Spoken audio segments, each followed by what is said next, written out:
I'm Zoe Delahunty-Light, and I have played a lot of Baldur's Gate 3. I'm eyeing up my Dirge playthrough right now, but before I get quite that far, there are plenty of tiny details in Baldur's Gate 3 that you will have missed, even if you've played it as much as yours truly. So, from what's underneath Malus Thor's coat to how the moon lanterns work exactly, here are some things you'll have missed in Baldur's Gate 3, even if you've played it. Malus Thor, surgeon extraordinaire and devotee of Shah, went through quite a few designs before he ended up looking as deadly as we see him in the House of Healing. He originally had his spine as its own arm, with multiple arms and legs too, making him look like some kind of horrific spider. And, if you look under his coat, some of that arachnid quality remains. He has multiple joints in his arms, which I can only assume is a product of whatever hellish corruption spread throughout the land. When you eventually visit the House of Hope, you may have noticed, although how could you miss it, Raphael's portrait above the mantle. Look closely and you can actually see that it's an idealised version of the wily Cambion we know so well. His horns are smooth, unlike their jagged real-life counterparts, and his finery looks more like a blend of tattered skin that blends seamlessly into his skin. I guess this must be how he sees himself, or how he wants to see himself. The newspaper you can find in the lower city at Baldur's Gate has a beholder emblazoned on its front page, and as beholders see all, having a newspaper as a namesake for the beast is something that I should be less surprised to see happening in a fantasy world. The fireworks for sale at Floga's have faces on the front of them, an excellent touch of product design, making them resemble very flammable but very sweet dragons. Something for your enemies to look at when you chuck one their way. How thoughtful. The Baal Cultist Robes are visceral in a very beautiful way. They have veins embroidered upon them and a deep red abyss where the heart would be underneath, and where it hopefully is. The robe's fabric imitates a ribcage and femurs are embroidered down by the legs. Baal's followers aren't one for subtlety, it seems, although I will admit I would 100% wear this robe too. Gaga, the druid in the Emerald Grove who has a certain dislike for tieflings, has quite a few details in the way her hair is positioned. Her hair is made to look like a cobra, which matches the reptilian threat of her familiar Tila. Her hair is pulled upwards around her forehead to give her face an almost intimidating aura, perfect to match her uncompromising personality. This was actually fully intended, as you can see in this concept art, where there's a clear link to be drawn between Gagas Hair and the snake. Tila didn't end up being a cobra, but safe to assume the likeness is still there. The nobles of Baldur's Gate 3 dress a little differently to how you'd expect. Although they're decked out in the usual finery and heavy gowns, underneath their skirts are actually trousers. I expect they protect the legs from the dust and muck of Baldur's Gate, or mean the nobles can run far more efficiently, and considering how many monsters there are in Faerun, as well as the threat of the Absolute, that's probably a smart choice. Redcaps originally had a much more pirate-like appearance, with sashes and tricorns and a matching flair for the dramatic. As they feel compelled to murder, Redcap actually means that their cap is soaked in the blood of those they've killed. The impulsive nature of pirates would lend itself to their attitude. The Moon Lantern is a piece of equipment you'll maybe need to make it through the Shadow-cursed lands intact. In fact, you only need it if you choose to keep Dolly thrice imprisoned inside of it. How does the Moon Lantern work though, I hear you ask? The pixies are tied up inside, and the dust that comes off of their wings appears to be the substance that protects people from the cursed shadows. It's also spiked inside, so the pixies can't struggle and loosen their bonds. Dark. Flesh is Balthazar's very rotten enforcer, and as a flesh golem is one of the heaviest creatures in Dungeons & Dragons as a whole, weighing over 200 kilograms. Its body is partially inspired by gorillas, who also have to carry around masses of muscle. Unlike gorillas, thank God, The maul side of Flesh's arm is on a ball joint, while his other arm works as a kind of crutch as well as a weapon. I just thought those were some cool details, so well done, Balthazar, I guess?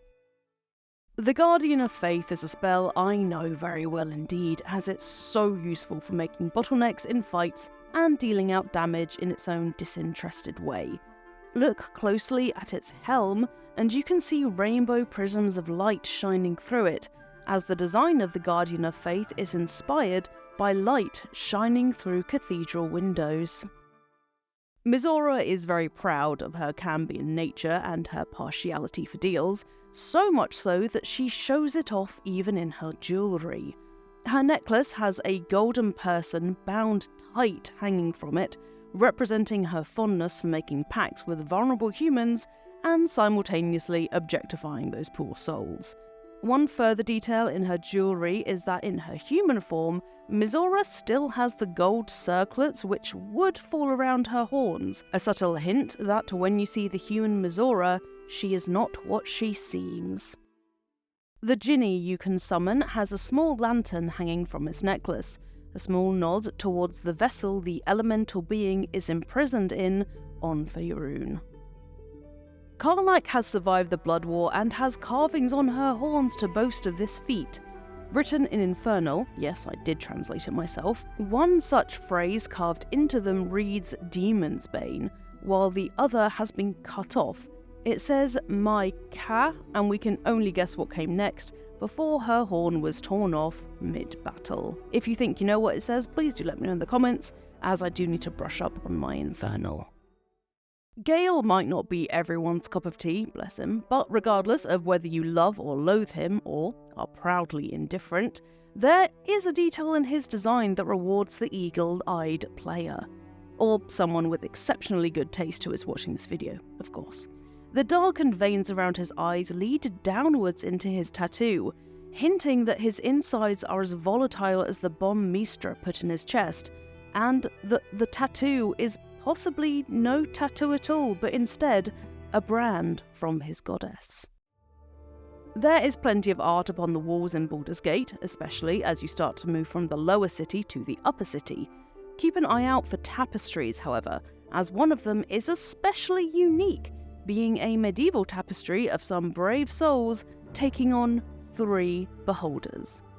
I'm 99% sure that Orin's outfit is actually flayed tiefling skin. Let me know in the comments below if you agree. The nightmare nurses that you can find in the House of Healing and that I'm obsessed with are dressed incredibly practically. First off, their gowns have pockets, along with detachable, washable sleeves, which have basis in historical dress. Nurses, Tudor women, and to be honest, most dresses made before 1915 could be combined with detachable sleeves. It saved people the bother of having to wash their entire dress if you got your sleeves dirty, which was especially useful when cooking, or, as the nurses will attest to, performing medical procedures. This is what the necromancy of Fae looks like inside. If you think you can decode it, please do let me know what it says in the comments, because I'm slightly scared to do it myself. Just like Maora, Orin has a headpiece which proclaims her favourite hobby, killing people. It has a person getting strangled atop of it, cast in gold. In case the potentially flayed tiefling skin wasn't enough to convince you should run the other way, this would be it. The disguise kit you can get from the circus in Rivington has a tutorial sketch of makeup on the mirror, complete with contouring, in case you need some pointers for your disguise. The mirror itself has the comedy and tragedy marks in each corner too, for those patrons who like a bit of theatrical flourish. The amount of detail that goes into the props in Baldur's Gate 3 is simply stunning. The ale that Thisobald pours from the barrel on his back into the cups of his unfortunate patrons is actually from his insides, as you can see that the tubes that funnel into the barrel come directly from his gut. Lovely, acidic, rotten beer. Yum. For an unknown reason, the text on Astarian's clothes was changed. It used to read, "Clearly no stranger to a needle and thread, Astarian has embroidered the words of a poem on his shirt." It reads, Lamentable is the autumn picker content with plums. However, at full launch, it's replaced with a once fine shirt that's seen years of cuts, tears, and careful repairs. Clearly, someone cares about looking good. If you think you know why they got rid of that specific bit of flavour text about the poem, let me know in the comments because I'm curious about it. Will's scars aren't just there to show he's seen his fair share of battle. The designer of Will's face wanted his scars to be a physical, intimate sign of the contract between him and Maora, his patron. This implies that the scars came from her, and they do look like they're the result of some awfully sharp claws, which I wouldn't put past Maora. There you go, those are the details you'll have missed in Baldur's Gate 3, even if you played it. If you spotted any tiny details and secrets, please feel free to let me know in the comments, or on Twitter or Blue Sky at Zoe_Dells, and I may do a follow-up video on Baldur's Gate 3's hidden details, which I will of course credit any suggestions from the comments.